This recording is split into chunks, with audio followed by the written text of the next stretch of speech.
Why am I doing it live on Twitter and YouTube? I don't know. I really don't know. This is the off season. I do what I want. Welcome to Fantasy NBA Today, everybody. I am Dan Vespers. Nothing changes around these parts. We've got a show to do.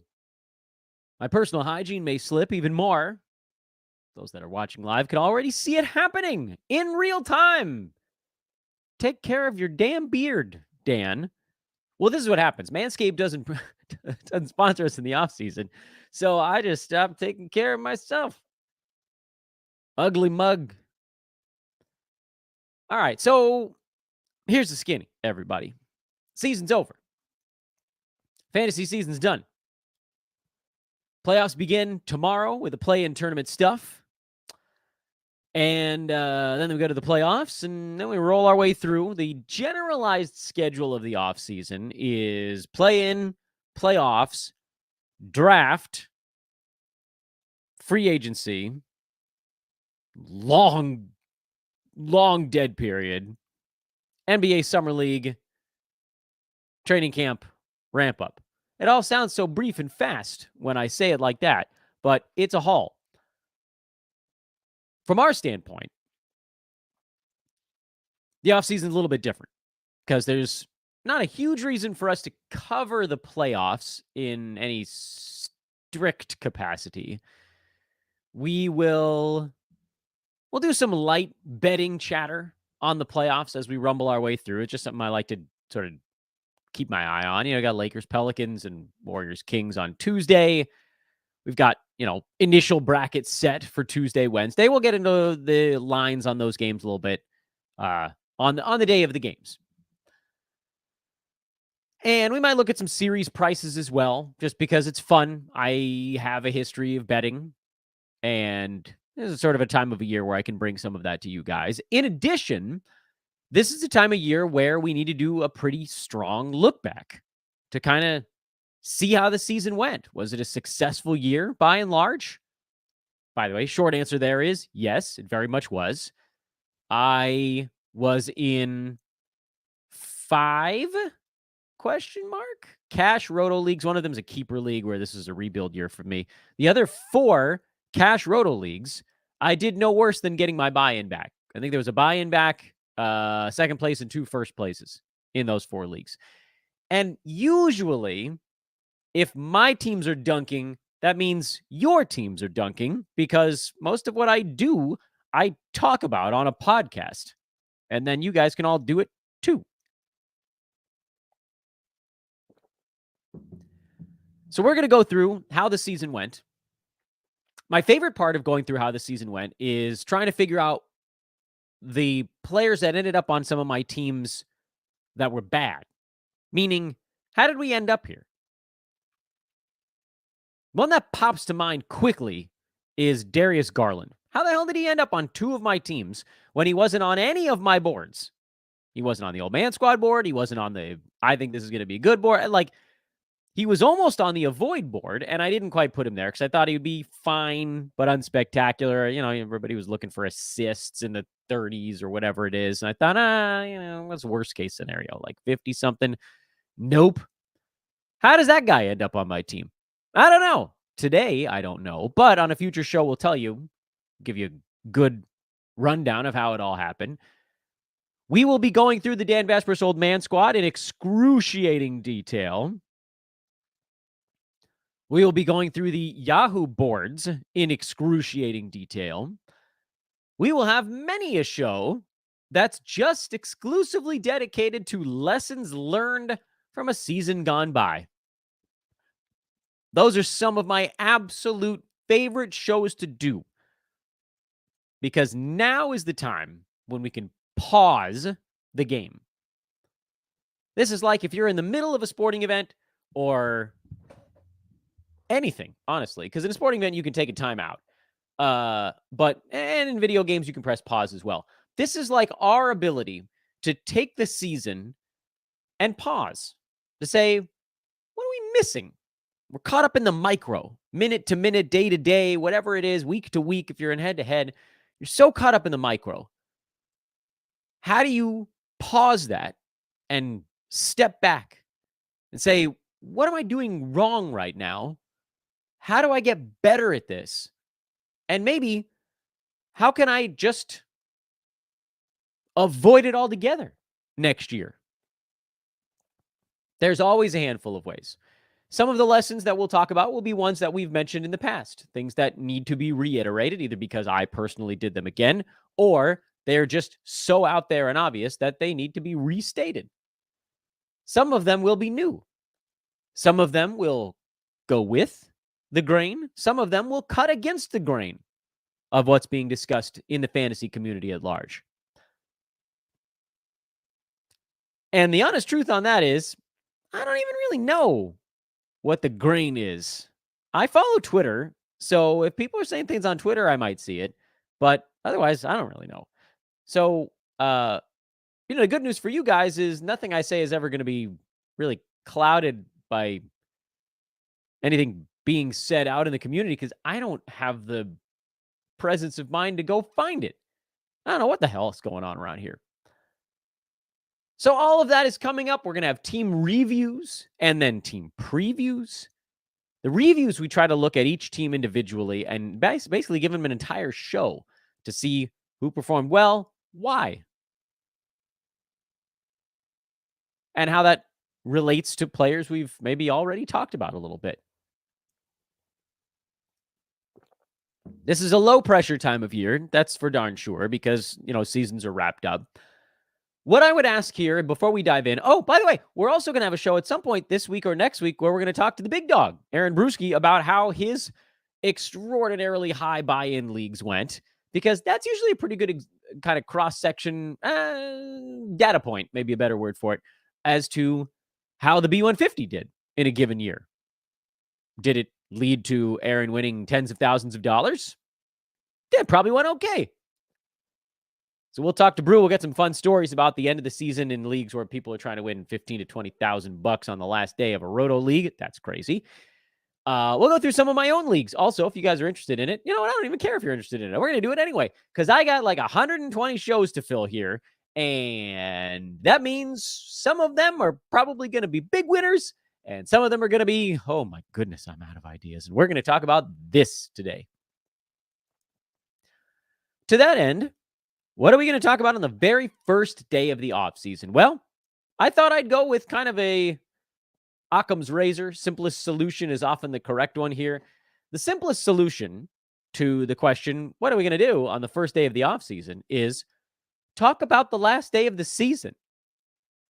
Because it's the weirdest day of the year, and there really isn't anything even in the ballpark of it, because half the teams in the NBA aren't playing any of their starters. We all made 5-6 adds and drops on the very last day of the season in roto leagues, because you just want to make sure you can feel the full lineup. And there are going to be some guys playing 40 minutes that played 0 the week before. And our goal today is going to be to figure out, first of all, how Dan splashed water on his glasses in the middle of a podcast. And second of all, to figure out, was anything that we saw on the last, 1 or 2 days of the season, was any of it real?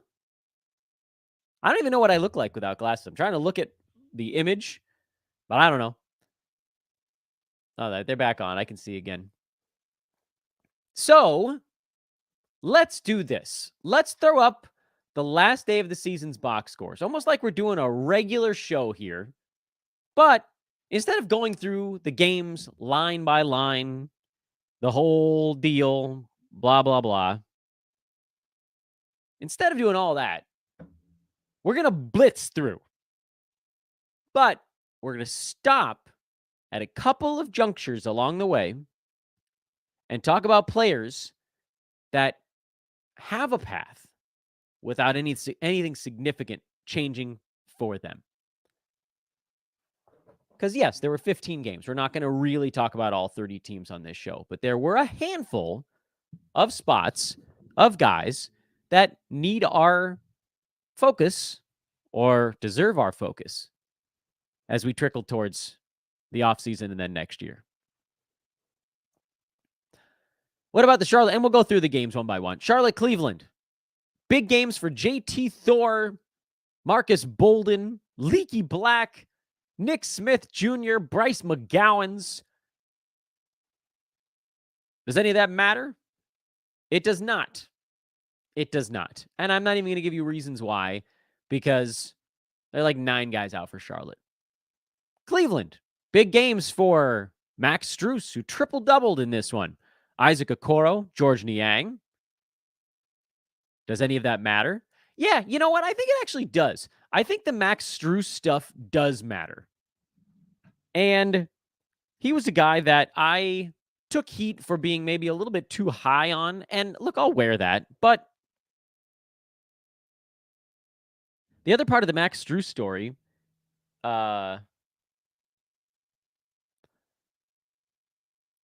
is that he was clearly playing hurt for stretches this year.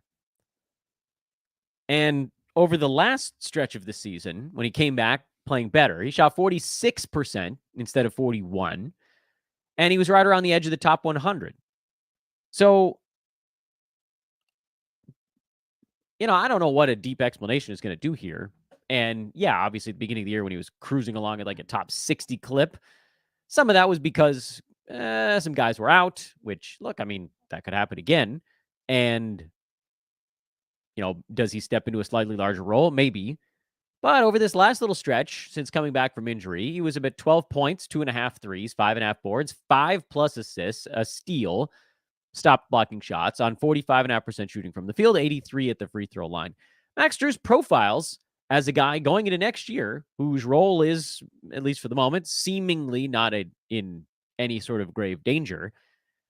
Probably more interesting on head-to-head than Roto because, I mean, what do we really need a top 105 guy on a Roto league? But also some of that was at 2.1 turnovers. If that's like 1.5 instead of 2, then he's inside the top 100. That's all it would have taken to get him there. So I think there was a lot of animosity sent his way. And, again, I get it because he missed a bunch of games kind of late in the year. He still got to 70, by the way, out of 82, which ain't bad. He just probably played hurt for too damn long. So I think Max Strus is actually kind of a quiet, small value going into next year that we saw towards the end of the season. Not even a silly season guy necessarily. Brooklyn played all not all reserves, because Mikal Bridges wanted to get into these last games. Cam Thomas played here, as did Nick Claxton for 20 minutes. But we got big games out of Noah Clowney, decent game out of Trendon Watford. And those are kind of the only notables here at the end of the season. Brooklyn still claims that they're committed to Ben Simmons. Cam Johnson will likely play again. But listen, some of these guys on this team whose contracts are going to expire, and we'll dig into that a little bit more when we get into the sort of the team by team situation. I would say just a couple of names to keep an eye on would be Clowney and Watford. Probably more so Clowney, but I wouldn't go too deep on that one. And then for Philadelphia, no, nothing there that you really need to take into your offseason. Atlanta's box score is actually kind of a little bit of an okie doke because you got Moji, who had a nice ball game. Murray, Bogdanovich, these are all pretty reasonable. Trae Young is actually back here. DeAndre Hunter had 6 points. Bruno Fernando started and was terrible. Somehow I keep splashing myself on today's show. I don't know what's going on with me. The Hawks you don't need to pay a ton of attention to because Jalen Johnson was out, and he's obviously going to go much earlier this coming season. But more than anything, you should be watching what happens with the center spot. Is Clint Capella actually going to be on the roster at the start of next year? That's the way you decide where you're going with that one. Indy. You guys didn't think I was going to stop on Indy, but I am. And I think TJ McConnell is the name to really watch closely on Indiana. Now, he did end up with more to do when Benedict Mathurin went down. And so that could sort of wedge more minutes into larger bodies. But I don't know that any of that is necessarily locked in. The Pacers just sort of got good. Their second unit in particular got good when they started to say, okay, you know what, TJ McConnell, you just go in there, you play 19 minutes and go fully nuts for him. Maximum TJ. If that's a thing that maybe carries over, I think McConnell's worth a late grab next year. And I think what we saw at the end of this season is potentially translatable. Washington, we have to wait and find out if they're going to be leaning even harder into a tank next year, because if they are, you've got a few things to look at. You'll have the Marvin Bagley, Rashawn Holmes situation. Tristan Vukcevic is also a situation. But again, we don't really know what's going to be going on with Jordan Poole or Kyle Kuzma or Tyus Jones. So you can't read too much into this, but in terms of players from this ball game to watch, do we think Patrick Baldwin is going to just suddenly emerge? I mean, Jared Butler was an interesting sort of point guardy type of guy that I thought we could look at if Jordan Poole got shut down earlier, which he didn't. Took him to the last damn day to do it. But these are not guys that I'm making a move on because we don't know exactly how hard the Washington tank is going to be next year. Boston, you're not doing anything with this stuff at the end of the season. Milwaukee, you're not doing anything with this stuff at the end of the season. Orlando, Jonathan Isaac got the start here. That was largely because Wendell Carter Jr. was benched, and they just decided to try a different look. But boy, howdy, was that an interesting one. You are going to have a hard time convincing me not to spend a late Roto Games Cap pick on Jonathan Isaac next year, because look at what that man did in 26 minutes. Now, look, obviously, this is a game where the Magic were like, hey, let's play Jonathan Isaac like decent minutes because he's going to have, what, a week to recover basically before their first playoff game, a little bit less than that. Great. I mean, this is the kind of thing you're going to see. Outstanding. Head-to-head, it's going to be a massive headache. And even in Roto, you're going to have some intermittent headaches mixed in there. But if suddenly, like if you're looking towards next year, and the playoffs might give us more information on this, if you're looking towards next season and thinking, should I be spending like a 13th round pick on Jonathan Isaac just from this moment alone? I think we did get something out of this last day.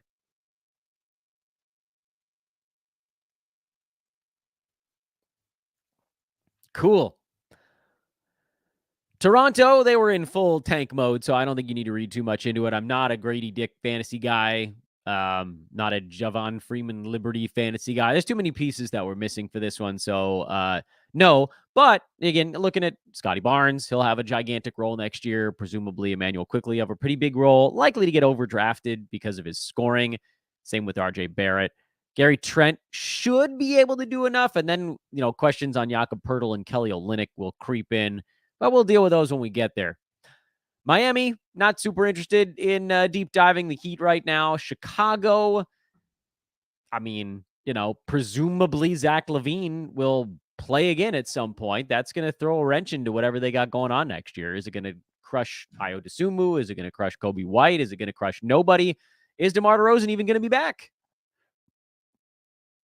Can't read almost anything into what's going on with Chicago because we haven't a clue who their studs are going to be next year. For the Knicks, yeah, I mean, we'll see what goes on with Mitchell Robinson, and we'll learn more as the playoffs go on, but his conditioning is bad, and Isaiah Hartenstein has kind of jumped him here anyway. So, yeah, you're good there. Lakers, no. I mean, if you're looking towards the future, nothing that happened during the silly season here was all that meaningful, and plus they figure to have Jared Vanderbilt back down the line. So a lot of the Rui Hachimura stuff kind of evaporates a tad. No super deep dive on New Orleans, although again, like there's just no way you could use Jonas Valanciunas again. And how we got the handicap right, we just got it right at the wrong time. JV fell off a cliff. The whole season, I thought this was going to be his role, squeezed to the periphery by Zion at center and Larry Nance, and then it just took half the year. But, I mean, look, like if you're looking towards next year, Herb Jones, Trey Murphy will be, it's solid, but, not spectacular. CJ, Zion, Brandon Ingram, all that stuff. When the main guys are in and the other guys get squeezed a little bit. I just don't know that there's a center you could draft on that New Orleans team, and I kind of think they'll do something about that. Denver, nothing happened during silly season to think about. Memphis was all silly season, and you can just throw all of it out because they're literally missing an entire starting five. I believe it is the entire starting. Marcus Smart, Desmond Bane, Jaren Jackson Jr. I'm forgetting at least two other guys. They traded Steven Adams, question mark. They sat Brandon Clark in this one. Keep an eye on what they plan on doing with Brandon Clark would probably be the biggest piece of news, but I don't think any of these guys are playing more than a handful of minutes next year.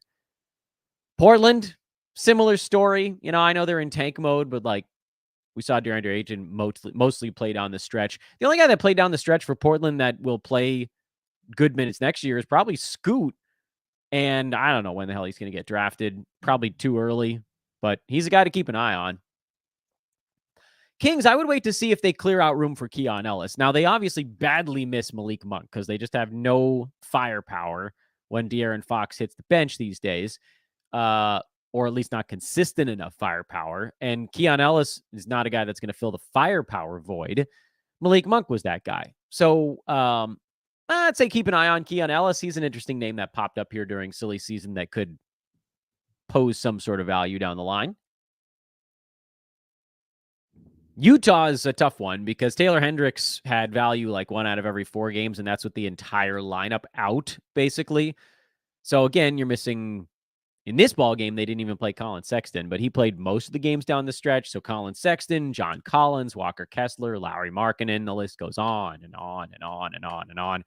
This Utah team, no takeaways from silly season. Even if they play Hendricks next year, there's really no expectation that he's going to see a bunch of usage. And then someone like a Keontae George, who's really got to play his way to a more efficient standpoint. The Warriors, someone would have to move. We'd have to see something in the offseason to make any evaluation changes there.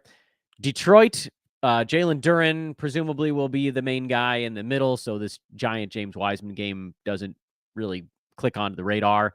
Asar Thompson next year should be interesting. I don't think I would take the Simone Fontecchio chance if this team's truly healthy. As far as silly season went, Marcus Sasser, Chimezie Metu, those guys played well down the stretch, but they won't have enough playing time next year, so I don't think there's much to take away there. San Antonio, again, also the same deal. Not really much to take away from silly season. A lot of guys that won't see the same playing time because they shut down a bunch of their main dudes. Grayson Allen just signed a very long extension. Well, that's not the very long. It's like 4-year extension with the Suns. So I think you can probably just play the same 5 guys. That's the only thing to take away there. If you don't even have to read the tea leaves. They just made Grayson a part of their main core. And he was one of the best picks all year, or pickups. Nothing popped up for Minnesota down the stretch. You can throw that out. Nothing really popped up for Dallas down the stretch. You can throw that out other than to just say, look, hey, Daniel Gafford, when they gave him the reins, he was damn good.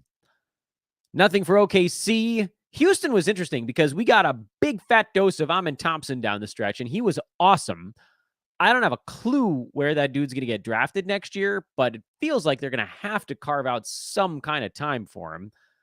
I don't think you can say the same thing about Cam Whitmore, who needs way more shots to be fantasy relevant. And again, this is a game with no Freddie VanVleet, no Dylan Brooks. Jalen Green did play in this one. Obviously no Alperen Şengün, who's been out for a while here. So, guys like Jock Landale playing more. Jabari Smith Jr. actually played this ball game, and he ended up having an okay season. Nothing super spectacular, but good enough. Top 90 range. If he improves his field goal percent a little bit more next year, that's how he likely continues to climb the board. And maybe there's a case to be made that could happen. But in terms of what to take away from Houston, Amen Thompson looks awesome. I don't know if you guys saw this, by the way. Boban missed 2 free throws on purpose so that the fans in LA could win free Chick-fil-A, I think. It's hilarious. And then the Clippers, I could not possibly care less because even when a star was out for this team, nobody stepped up. They needed multiple guys out for anyone else to post fantasy value. And the only way that happens is if Kawhi ends up hurt and Paul George ends up going to Philly or something like that, because that rumor is bouncing around right now. Otherwise, it's going to be low-end Zubats, and it's going to be whatever superstars are floating around. And that's been happening on the last day of the regular season. And I know we may not have taken a ton away from that, but there are just a few names. If you're jotting them down, if you got a Google sheet or a scratch pad or whatever, just a few names to say, you know what, maybe this is something we shouldn't totally throw out going into next year. Maybe just keep it in the back of your mind. And what were some of those names we just talked about? Max Strus looking a bit more fluid when he got his knees back underneath him. TJ McConnell, who played well for the last month and a half of the season, but nobody was really paying attention to it. Brooklyn, if they decide to go another way in the front court, someone like a Noah Clowney could be potentially interesting. He wasn't good for very long at the end of the year, but he was good a little bit. Jonathan Isaac on the Roto side. That last game was extremely interesting for JI. Who the else did we talk about here on this show as we were scrolling through everybody? Keon Ellis on Sacramento was one that I thought jumped out a little bit. And Grayson Allen, who was great all year. And Amen Thompson.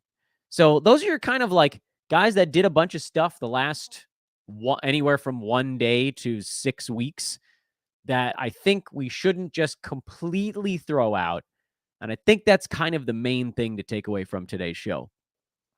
Couple of stuff from the chat room. Cool to see a few of you guys actually still here. I don't know why you are, but I very much appreciate it. Matthew says, how are we feeling about heading into the offseason now, Dan? Thanks for another great season. Can't appreciate enough what you do for fantasy hoops. You are most welcome, Matthew. I do my very best. I want to try to bring as many eyeballs as I can to Sports Ethos and try to get all of us some wins.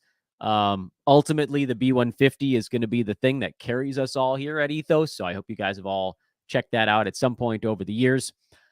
How am I feeling about heading to the offseason? Pretty good. You know, unfortunately, the Keeper League, where I'm in a rebuild, is my most expensive league. So on a rebuild year there, it's going to put a big dent into whatever profits I get in my other leagues. But this was a really good year for me. I made the finals in 30 deep for the second year in a row. Lost in the semifinals in 2 head-to-head leagues. Lost in the finals in another head-to-head league, but you make money there. And then in the Yahoo one, you can win the third place game to actually make money, like $20, which I did, but, you know, better than zero. And then in Roto, again, every league where I wasn't in rebuild, I either broke even or made a bunch of money. So feeling good, guys. I hope you guys are too. Patrick says, the final week of the season is so random with all the injuries and rest. I'll definitely be taking your advice and ending my league earlier next year. Oh, yes, Patrick. We will definitely have a show on shows, plural, on ways to save head-to-head leagues. Because, look, I think you guys should all switch to Roto. That's the easiest solution to all of this. But I also realize that you're not all going to do it. So I'm going to keep saying, try Roto.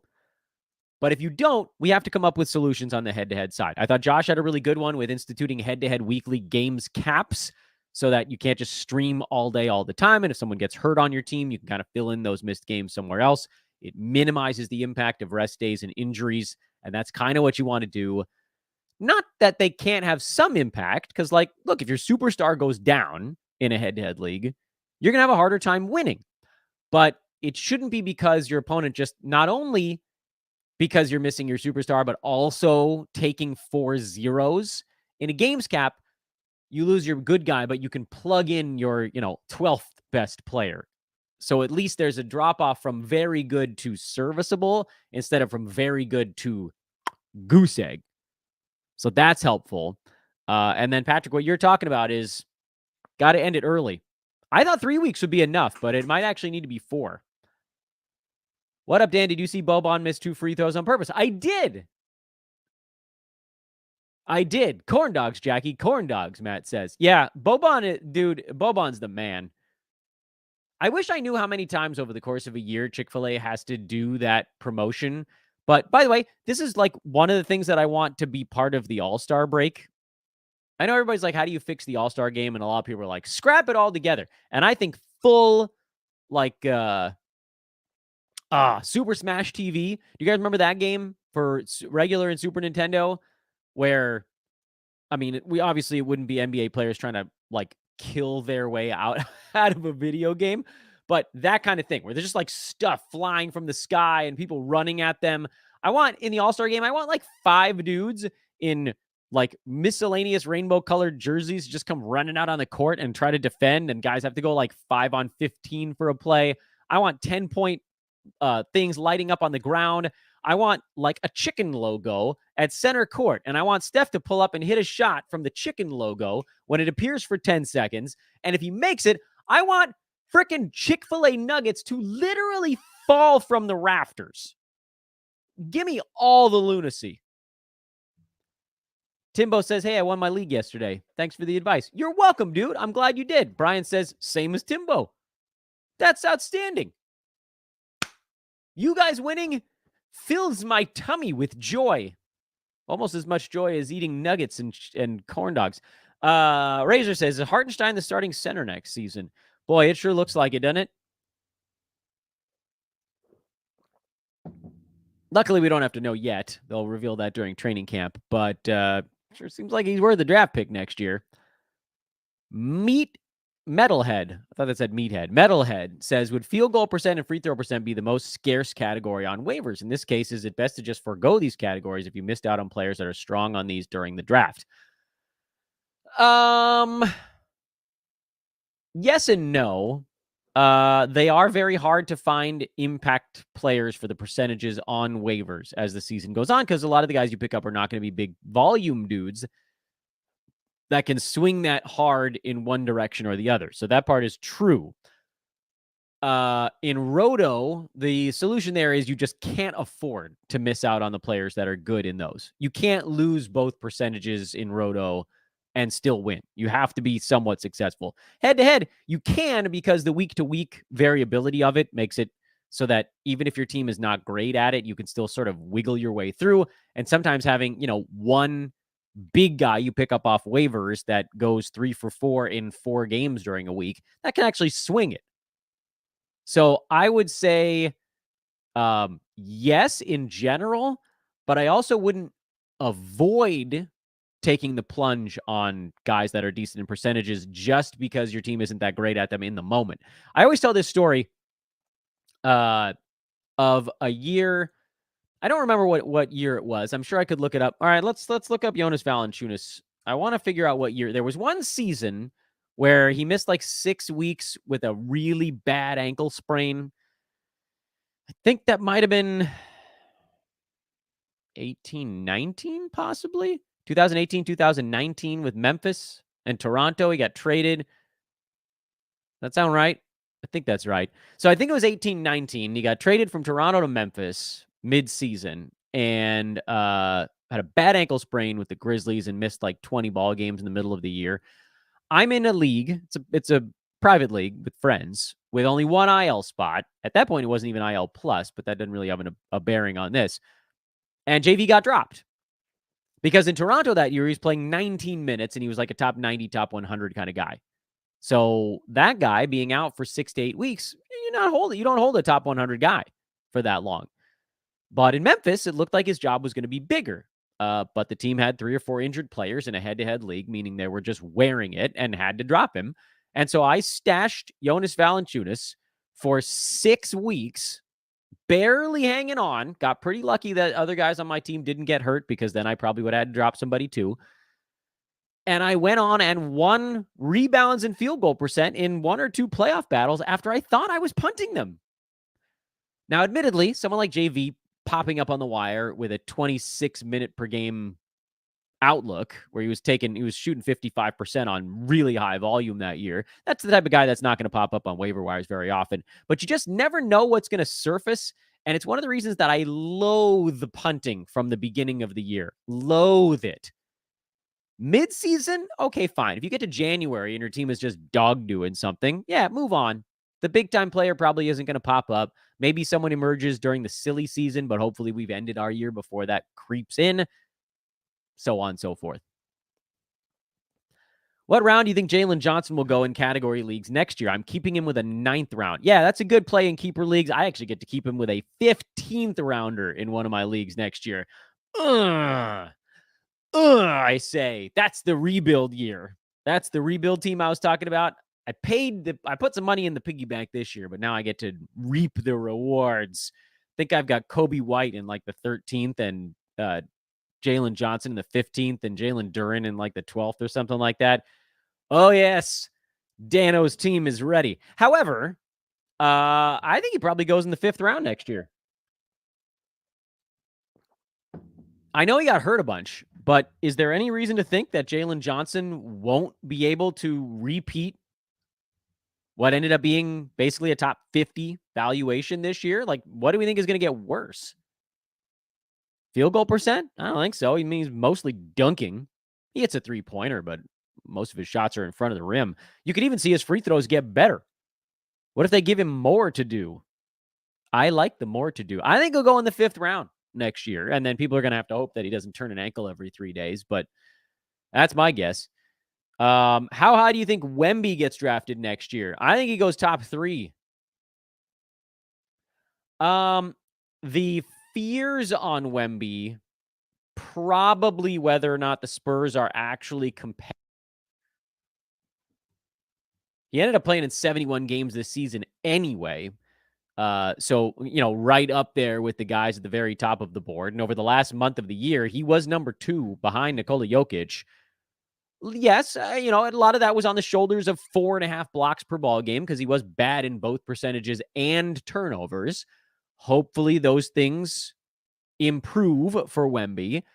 And it's rare to say that like one guy can win you a category, but this is a situation where one guy can kind of win you blocks. There was literally nobody in the NBA who had a larger single category impact in anything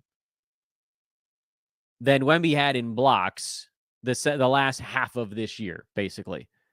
And I'm trying to figure out if there's anybody that was like even in the vicinity of that type of production. And the answer is no, not really. Like, let's see. Is anybody close in anything? Wemby was like a solid 6 standard deviations above the mean. And the second biggest one over the last 2 months, I think, was Sabonis averaging like 15 rebounds a game. And that's not even close. Not even close. So that's what it means to be able to win a category with one guy. He's doing the work of more than half of a fantasy basketball team himself. And the next highest shot blocking over that same 2 months was Rudy Gobert. 4.5 for Wemby, 2.3. He doubled up the number 2 guy. You literally needed the number 2 and number 3 guys together to cover up Wemby in that category. So unless you had Gobert and like Miles Turner on your team together, you were going to lose blocks to a team with Victor Wembanyama effectively, second half of the year. Which does bring into focus the question of like, well, is that worth it? Is that the kind of thing you want to spend a number 1 pick on? Because Wemby is one of the very rare guys in the first round who's like definitively bad at multiple categories. He's so unbelievable in others that it doesn't matter. I mean, it matters, but he's still top 3 despite it. But if you take blocks out of the equation, Wembanyama over the last 2 months goes from number 2 to number 31. That's the impact of one category. From basically the best player in fantasy to a mid-third rounder.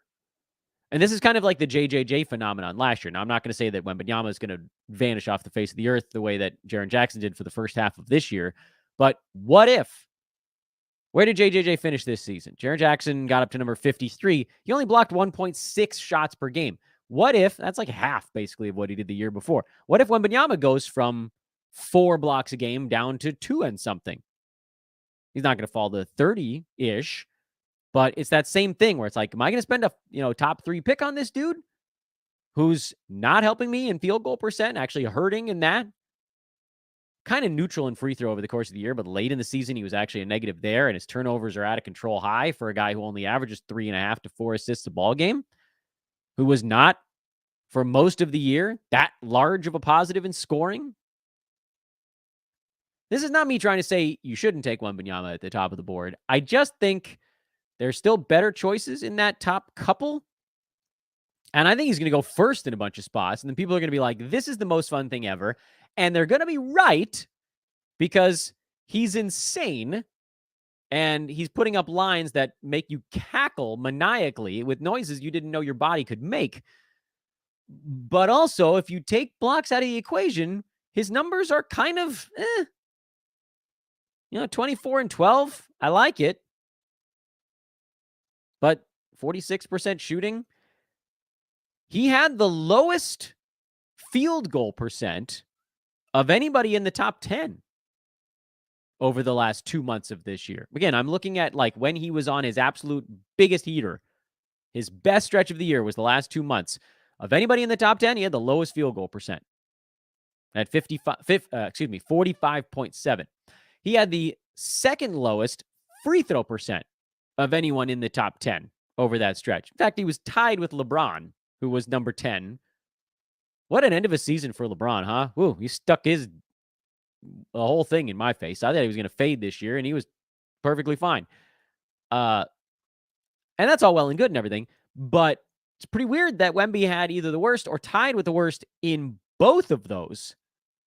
And still number 2, by the way, over that stretch, just behind Nikola Jokic. But that's because he averaged 4.5 blocks per game. So what if, and you can't take that all the way out, but what if Wemby doesn't block 5 shots a freaking game next year? What if teams start to just not go right at him? What if teams change the way they play around him? There's going to be an adjustment. Not to say that he's not going to lead the league in blocks. He probably will. But 4.5? If you're bad in both percentages and turnovers, and you're not blocking 4.5 shots a game, you certainly don't deserve to be drafted inside the top 3. Question, of course, becomes who do you take over him? And I don't know that there are that many great options. Jokic is always up there. Shea was number 7 over the last 2 months. He stopped getting massive steals numbers. This stuff was good, mind you, but not mind-blowing. AD was up there. That's what happens if you take the shot blocking away from Wemby and replace it with very good percentages. It's the difference between those dudes.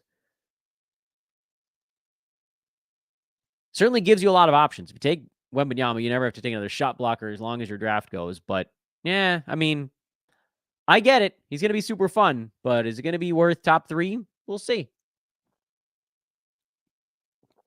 How on earth did we do a 40-plus minute podcast when the season's over? I don't know. We just talk and we talk and we talk until we stop talking. There you go, Christopher Guest. Eat your heart out on that one. I'm Dan Vespers. We got a lot left to talk about in the offseason. This is just show number 1 as I carve a slash into the wall of my offseason prison cell over here. We'll talk some actual basketball games tomorrow because the play-in tournament begins. Western Conference play-in games. Lakers-Pels, the 7-8 to advance. And Kings, how the hell did they fall all the way to the 9? Kings-Warriors, the battle for the Bay. And also to not get eliminated. That's the 9-10 out west. We'll talk about that tomorrow. We'll also get into something else. I don't even have to tell you what. So long for now, everybody. I'm Dan Vespers for Fantasy NBA Today. Off-season time. 'Tis upon us. Hasta mañana.